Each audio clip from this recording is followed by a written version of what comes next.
6 days before her wedding, Nora Whitfield stood outside a hotel room door in downtown Savannah, holding a garment bag with her wedding dress alterations, and heard something that would end the life she thought she was about to begin.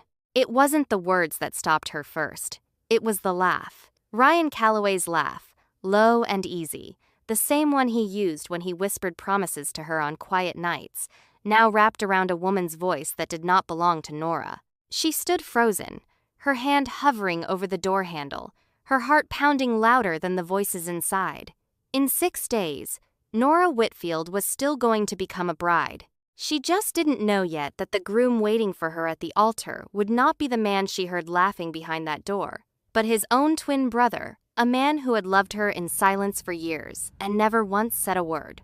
Nora had spent 18 months planning every detail of this wedding. The flowers, the seating chart, the vows she rewrote 4 times because she wanted them to sound like her, not like something borrowed from a magazine. She had built her entire future around Ryan Calloway, a man from one of Savannah's oldest hospitality families, a man who told her she was the only person who ever made him want to slow down.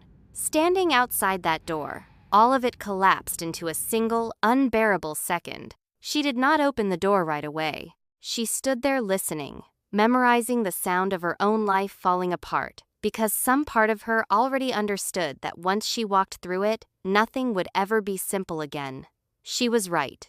What waited on the other side of that door was only the beginning. When Nora finally opened the door, she did not scream, and she did not cry. She stood in the doorway and watched Ryan sit up in the bed, his face draining of color, while a woman named Vanessa Klein pulled the sheets around herself and said nothing at all. Ryan's mouth opened and closed twice before any sound came out, and what finally came out was not an apology.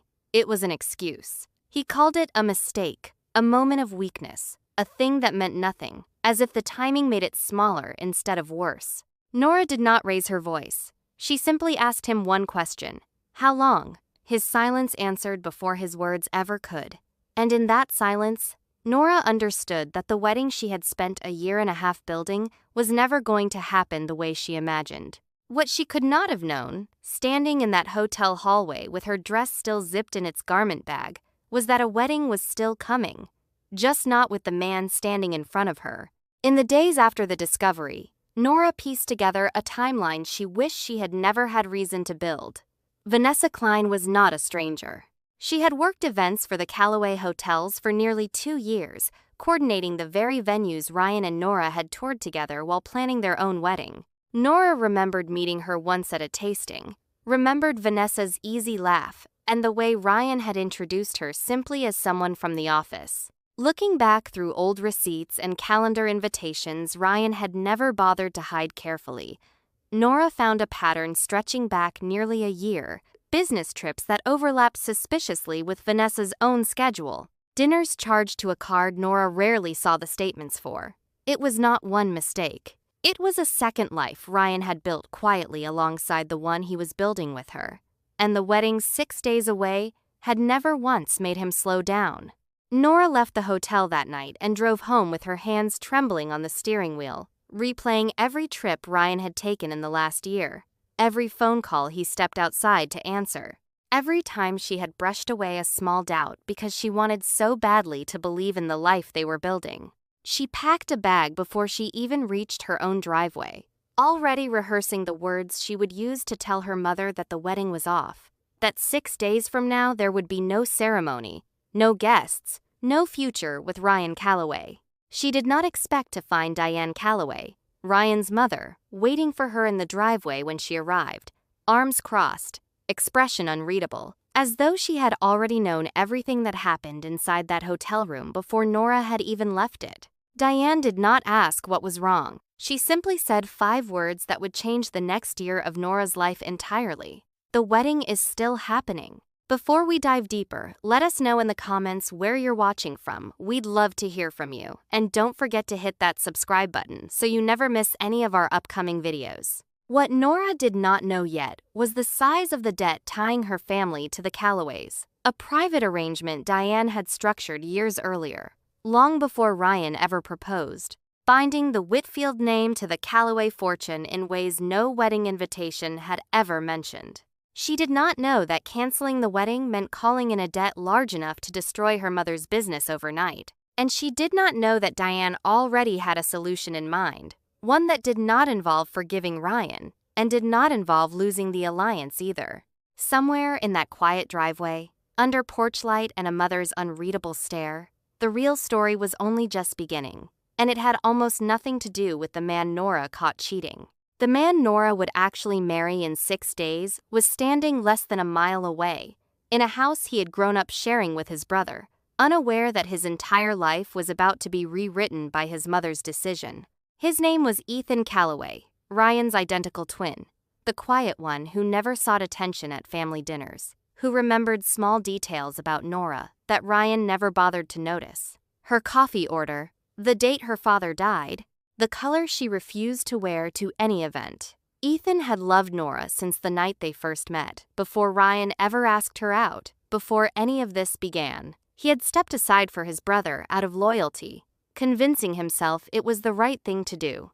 He never imagined that years later, he would be asked to marry the woman he had quietly loved his whole life, not because she chose him, but because his mother had already decided he would. By the time the sun rose the next morning, Nora Whitfield was no longer simply a woman who had been betrayed. She was a woman being asked to walk down the same aisle, wear the same dress, stand in front of the same guest list, and marry a man with the same face as the one who broke her heart. Except this time, the man waiting for her had never lied to her once. The question was no longer whether Nora would get married in 6 days. The question was whether she could survive marrying a stranger who wore her ex-fiancé's face to save her mother from ruin, without losing whatever was left of herself in the process. And somewhere beneath all of it, a truth neither brother had spoken aloud for years was waiting to surface. One that would change everything Nora thought she understood about loyalty, love, and the man she was about to call her husband. Nora sat across from her mother, Patricia Whitfield, at their kitchen table that morning, unable to say the words out loud yet. Patricia noticed the untouched coffee, the bag packed by the front door, and the silence that had replaced her daughter's usual steady calm. When Nora finally explained what happened at the hotel, Patricia did not react the way Nora expected. She did not gasp or reach for her daughter's hand. She simply closed her eyes, because she already understood what Diane Calloway's visit the night before had meant. Patricia had known about the debt for years, a private loan structured quietly between the two families, one she had accepted gratefully during the hardest season of her business, never imagining it would one day be used as leverage. She had wanted to protect Nora from that knowledge for as long as possible. Now, there was no protecting her from anything. The truth was already standing in their kitchen, waiting to be spoken. Diane Calloway had built her family's hospitality empire from a single struggling inn 30 years earlier, and she had done it by understanding one thing better than anyone else in Savannah. Alliances mattered more than affection. She loved her sons, in her own controlled and calculating way, but she loved the family name more. When she learned what Ryan had done, her anger was not about heartbreak. It was about exposure. About a wedding 6 days away with 300 guests, business partners, and reporters from the regional lifestyle press already confirmed to attend. Canceling it would not simply embarrass her son. It would unravel a financial structure she had spent years building, one where the Whitfield family's debt was tied directly to this marriage, moving forward as planned. Diane had already decided, before she ever reached Nora's driveway, that there was only one version of this wedding that could still happen, and it was not going to involve Ryan. Diane had raised her sons to understand, from childhood, that the Calloway name came with obligations neither of them had ever fully agreed to, but both had learned to live inside anyway. Ryan grew up believing charm could smooth over almost anything, because in his mother's world it usually did. Ethan grew up believing restraint was its own kind of strength, watching his brother get praised for boldness while he was praised, more quietly, for being dependable. Diane never intended to raise one son to lie easily and another to disappear into the background, but that was the shape her sons had taken by adulthood, and she had used both shapes to her advantage more than once. She had never imagined, until the morning after Nora caught Ryan with Vanessa Klein, that she would need the quiet one to save what the charming one had nearly destroyed. Ethan Calloway had lived his entire adult life 2 steps behind his brother, not because he lacked ambition, but because he had made a quiet decision years earlier to never stand in Ryan's way. He remembered the night he first met Nora, at a mutual friend's dinner party, long before Ryan ever noticed her across the room. Ethan had talked to her for nearly an hour that night about nothing important, and left convinced he had just met someone he could love for the rest of his life. 2 weeks later, Ryan asked her out first, and Ethan said nothing, because that was who Ethan had always been, the brother who stepped back, who let Ryan take the spotlight, the girl, the easier path. He told himself it didn't matter. He told himself that for years, sitting at family dinners across from the woman he loved, watching her fall for his brother instead, saying absolutely nothing about it. When Diane called Ethan into her study that morning and told him what she wanted him to do, Ethan felt something he had not expected. Not excitement, not relief, but a heavy, complicated guilt that sat directly on top of everything he had buried for years. His mother wanted him to marry Nora in Ryan's place, to save the family's financial arrangement and the wedding date already locked into place with vendors, guests, and a business partnership contract, quietly attached to the ceremony itself. Ethan asked his mother if she understood what she was asking, not of Nora, but of him, to stand in front of the woman he had loved in silence and marry her as a favor, a transaction, a business decision dressed up in white lace. Diane looked at her son for a long moment and said something Ethan would not understand the full weight of until months later. She said, "This is not a favor. This is a chance." Nora spent the next 2 days in a fog, fielding phone calls from wedding vendors who had no idea anything had changed, staring at a dress that no longer felt like it belonged to her. She met with Diane twice during that time, each conversation colder and more transactional than the last. Diane laid out the numbers plainly. The debt owed by the Whitfield family, if called in immediately, would force Patricia to close the business she had spent 20 years building. If the wedding proceeded as scheduled, with Ethan standing in Ryan's place, the debt would remain structured exactly as it always had been, quietly absorbed into the family alliance neither side would ever publicly discuss. Nora asked the obvious question, did Ethan agree to this? Diane's answer was measured. She said Ethan understood what was at stake, and that was as close to the truth as Diane was willing to offer that day. Nora spent one of those 2 days quietly researching the debt herself, calling a lawyer friend from college who explained, in plain terms, exactly how exposed her mother's business really was. The loan Diane had extended years earlier was structured with a clause that allowed the full balance to be called immediately if the marriage between the two families failed to proceed as agreed, a detail Patricia herself had not fully understood when she signed the original paperwork during a desperate season of the business. Nora realized, sitting in her car outside the lawyer's office, that she was not simply choosing between two brothers. She was choosing whether her mother kept the company she had spent 2 decades building from nothing. It was not a fair choice, and Nora resented every part of the position she had been placed in. But she also understood, with a clarity that surprised her, that she was not going to let her mother lose everything because of what Ryan had done. Nora finally spoke with Ethan alone 3 days before the wedding, sitting across from him in a parked car outside her mother's house, neither of them quite able to look directly at the other. She asked him if he actually wanted this, or if his mother had simply ordered him into it the way she seemed to order everything else in the Calloway household. Ethan hesitated longer than she expected, before answering. He told her the truth, carefully, without the years of buried feeling attached to it yet. He said he did not see this as a punishment, and he would not pretend the circumstances were fair to her. But he also would not lie and say the idea of marrying her filled him with dread.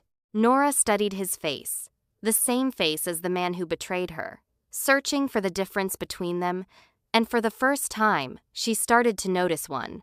The wedding took place exactly 6 days after Nora stood outside that hotel room, in the same venue, with the same guest list, expecting one groom and receiving another. Only a small circle of people understood the switch had happened at all, since Ryan quietly disappeared from Savannah in the days leading up to the ceremony, and Diane made certain no public explanation was ever required. Nora walked down the aisle in the dress she had chosen for a different man entirely, and found Ethan waiting for her at the altar instead, his hands trembling slightly as he took hers, his eyes carrying an emotion Nora could not yet name. The vows they exchanged were simple, practical, careful not to promise more than either of them could honestly offer that day. When the ceremony ended, Nora Whitfield became Nora Calloway, married to a man she barely knew, bound to a family she was only beginning to understand, and utterly unaware of the letters waiting in a locked drawer in her new husband's study. The reception that followed felt to Nora like watching her own life performed by someone else. 300 guests toasting a union built on a foundation none of them could see, photographers capturing smiles that were real in some frames and carefully held together in others. Diane moved through the room all evening with practiced ease, accepting congratulations as though nothing about the wedding had changed at all, while Patricia sat quietly at the family table, watching her daughter dance with a man who was not the one she had grown used to imagining as her son-in-law. Nora caught Ethan's eye once across the room, during a lull in the music, and for a brief second neither of them looked away, both aware that whatever this marriage actually was, it had already stopped feeling like a simple transaction the moment they stood at that altar together. The first weeks of the marriage passed in careful, guarded silence. Nora and Ethan lived under the same roof as strangers, sharing a legal arrangement, dividing their days around each other's schedules to avoid too much conversation, too much closeness, too much of anything that might complicate what both of them still viewed as a temporary solution to a financial problem. Diane watched them from a distance, satisfied with the appearance of stability the marriage created, uninterested in whether real affection ever developed between them. Nora noticed small things about Ethan she had never paid attention to before. The way he remembered her coffee order without asking.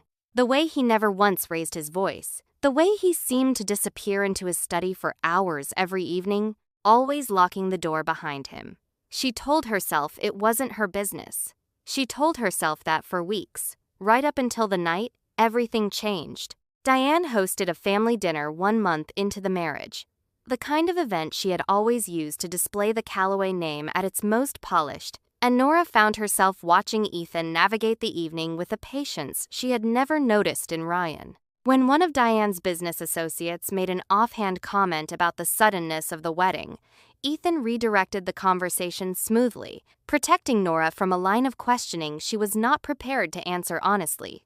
Later that night, driving home in silence, Nora thanked him for it, and Ethan simply said that he did not need credit for something as basic as not letting someone make her uncomfortable at her own dinner table. It was a small moment, easy to overlook, but Nora found herself thinking about it for days afterward, turning it over the way she once turned over Ryan's grand gestures, except this one required no audience and asked for nothing in return. Nora got sick 3 weeks into the marriage, a stomach virus that kept her awake most of the night, and it was Ethan, not her mother, not a friend, who sat up with her until sunrise, bringing water, checking her temperature, never once acting as though this small act of care was anything unusual. Nora watched him from the edge of her exhaustion and realized, almost against her will, that she was starting to see him as separate from Ryan entirely, not a copy, not a substitute, but an actual person with his own quiet patterns of care she had simply never bothered to notice before.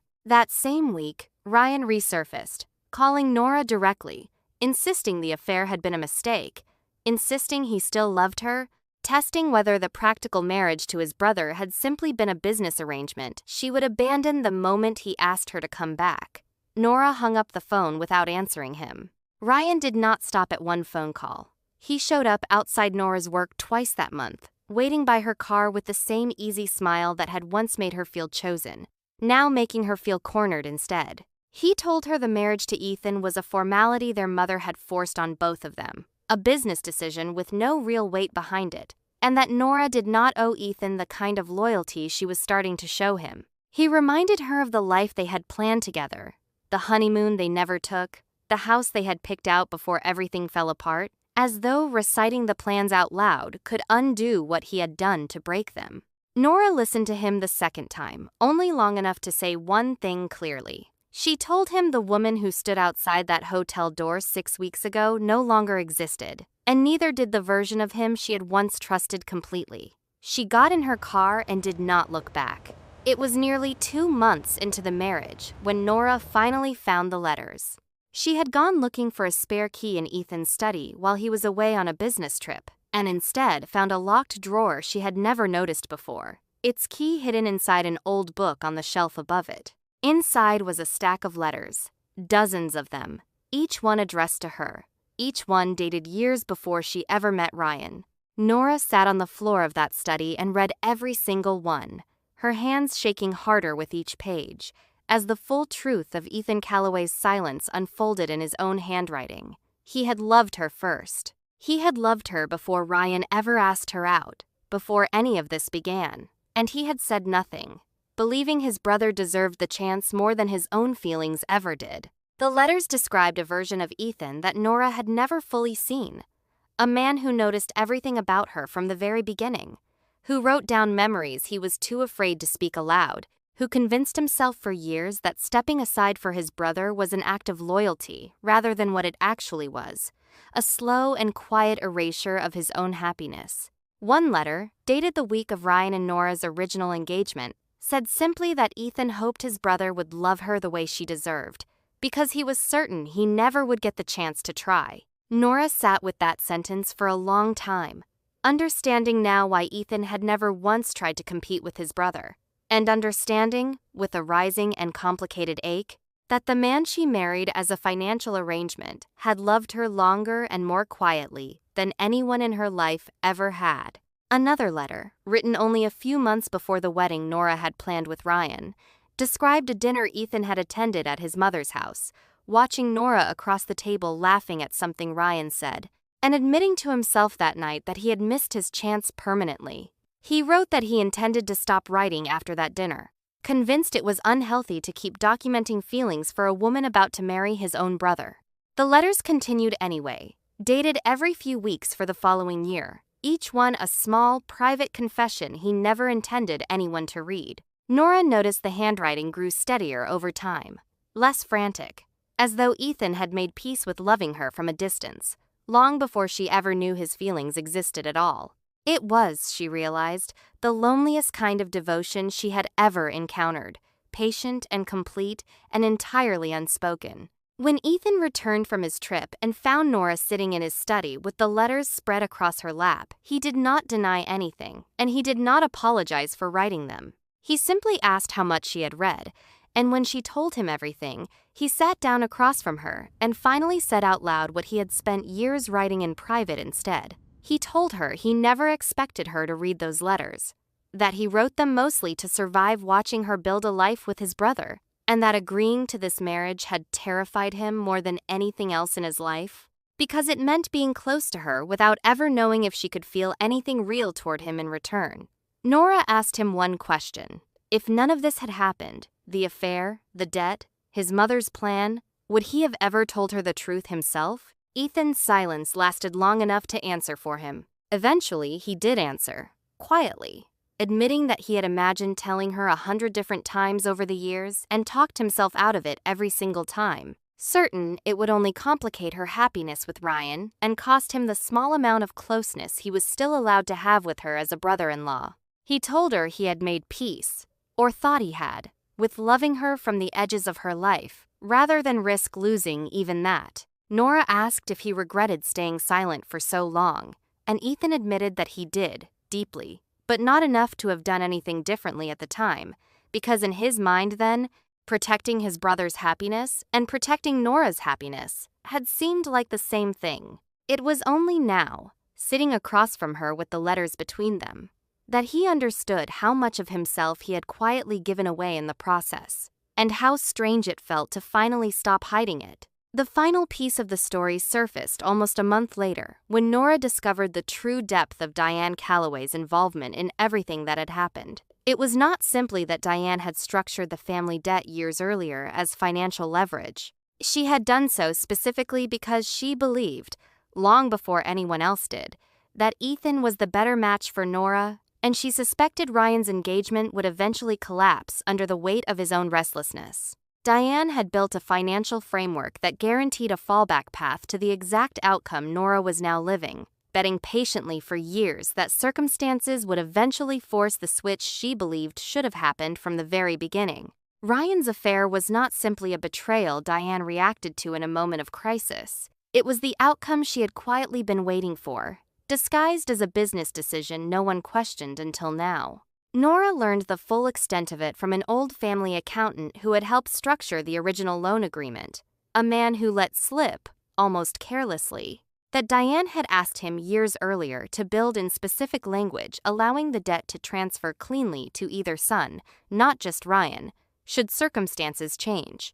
At the time, the accountant assumed it was simply careful legal drafting, the kind of precaution wealthy families built into every contract as a matter of habit. Looking back with everything she now knew, Nora understood it had never been a precaution at all. It had been a door Diane left open on purpose, one she suspected she would eventually need, long before Ryan ever met Vanessa Klein, long before Nora ever stood outside that hotel room. Diane had not caused the affair, but she had built the exact structure required to benefit from it the moment it happened, and she had waited, patiently, for years, for her son to give her the opening she needed. Nora confronted Diane directly when she understood the full scope of what had been engineered around her life. She told Diane plainly that manipulating two people's futures, no matter the outcome, was not the same as caring about their happiness, and that she refused to spend the rest of her marriage grateful to a woman who had treated her and Ethan both like pieces on a board. Diane, for the first time in the entire story, did not offer a calculated response. She simply admitted that she had made her decision years ago, certain she was right, and accepted that Nora and Ethan's future from that point forward belonged to them alone, not to her, and not to any contract she had ever written. Word of the real story eventually reached the small circle of family and friends who had attended the wedding without ever knowing a switch had taken place at all. Some were furious at Diane for the deception, insisting she had treated her own sons and Nora's family like pieces in a business deal rather than people with lives of their own. Others quietly admitted they had always sensed something was different about Ethan in the months after the wedding, a steadiness they had mistaken for simple loyalty to his brother's old commitment, never realizing it had been love all along. Patricia Whitfield, when she finally learned the full truth, said only that she wished Nora had been given the choice honestly from the very beginning, rather than discovering it in pieces. But she could not deny that her daughter looked happier in Ethan's company than she had ever looked planning a wedding with Ryan. Ryan himself eventually left Savannah for good, unable to stay in a town where everyone now knew exactly what kind of man he had shown himself to be. Vanessa Klein,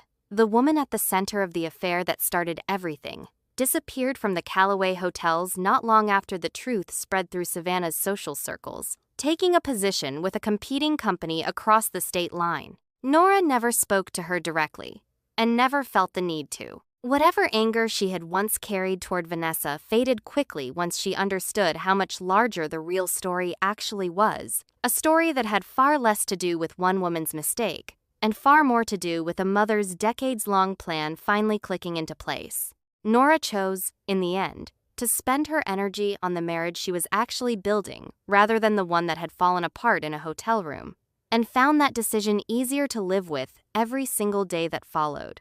In the months that followed, Nora and Ethan slowly built something real out of an arrangement that never should have worked, choosing each other honestly for the first time, without financial pressure, without his mother's interference, and without the shadow of Ryan standing between them. Nora often wondered what her life would have looked like if she had never opened that hotel room door, if she had married Ryan as planned, and lived the rest of her life without ever knowing what Ethan had felt for her all along.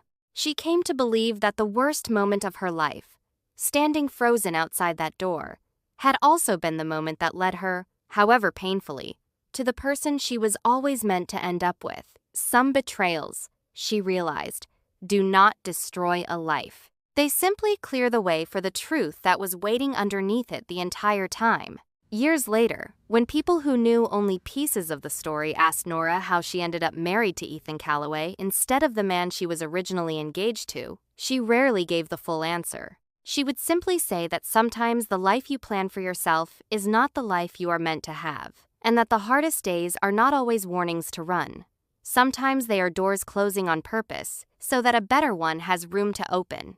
She never forgot standing outside that hotel room, garment bag in hand, certain her life was ending. She had been right about one thing that day. It was ending, just not in the way she feared, and not without leading her, eventually, exactly where she needed to be.